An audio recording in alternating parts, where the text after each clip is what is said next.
earlier in the show, you saw us at JK Lumber in New Hartford, New York, and we met Bill from the Bear Creek Carpentry, who builds beautiful tiny houses. Well, today we're up in Woodgate, New York, which is in the middle of the Adirondacks. It is a gorgeous day. I know Bill's around here somewhere, Beth. Have you seen him? There he is. Hey, Deb. Hey, Bill. Welcome. How are you? Welcome to the North Country. I know. It's awesome here. Good to see Good you. to see you. Hey, Betsy. Hi, Good to how see are you? you? Good to see you. So, we're up in the middle of nowhere. How does a Bronx guy come here in the middle of nowhere? I lucked out. I had an opportunity to come up almost 25 years ago, and I don't even look back much except for the Yankees or... Yeah. And I know you're a Mets fan. I am, but you know what? We're still friends. We're still friends.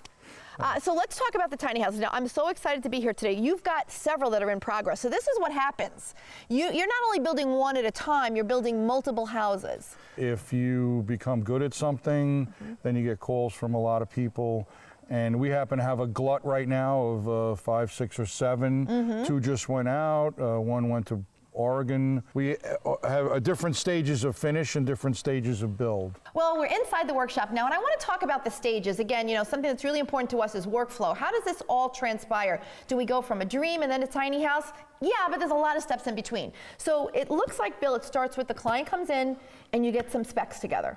I really pick the client's brain and about their life. I spend a lot more time than most people would think.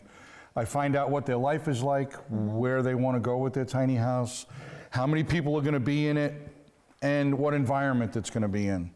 And then we design a tiny house to really fit their needs, because every little bit of space counts. Absolutely. And we start with basic, you know, a raw trailer, a naked trailer, which is designed specifically for tiny houses.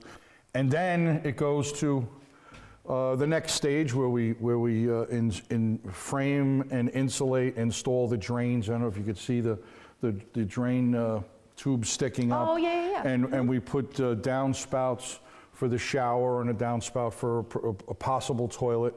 And then we insulate the floor and then build the floor. And then that gets attached really well to the trailer. Then we do our perimeter framing.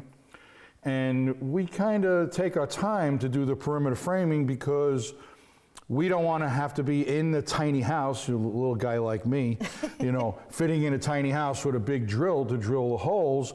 We pre-drill them ahead of time, and we have, you know, our apprentice, she gets a whole list and cuts the entire building out and drills all the holes ahead of time. I love that, because when we're talking about efficiency, that's really the way to go. It would be much harder to actually drill the holes once you've already got it, you know, installed. The framing's already up. Don't forget, this building's going to be going down the road at 50, 60 miles an hour.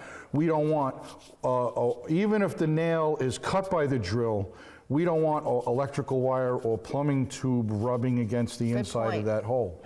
After the framing, and you know, this framing will get buttoned up and you see all the windows, then we go to sheathing. And the sheathing is done just like a house, but like on steroids. What we do is we use construction adhesive on the walls. Most builders don't do that.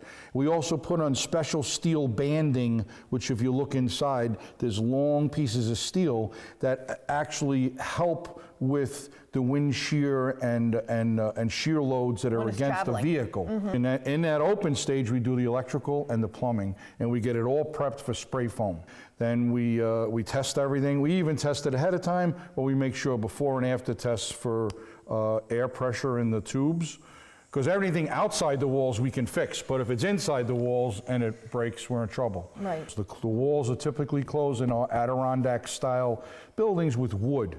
So then when do you do the finish work? After the outside's done, like you do the actual, you know, whatever you're putting on, whether it's wood or... Simultaneously, for efficiency, I know you like this. I do. Is while we're doing the finishes on the walls and the ceilings, which is all locally available materials, pine, usually Adirondack style, my son Billy and another guy or so would start on all the built-ins, like the kitchen cabinets, the countertops if we're making them. We do all of that prefab in our shop while the inside is being done. So you have this being done over here and this being done over here for the same building. And then after the inside is completely polyurethaned or finished or whitewashed or painted, whatever it is, then we bring our built-ins in.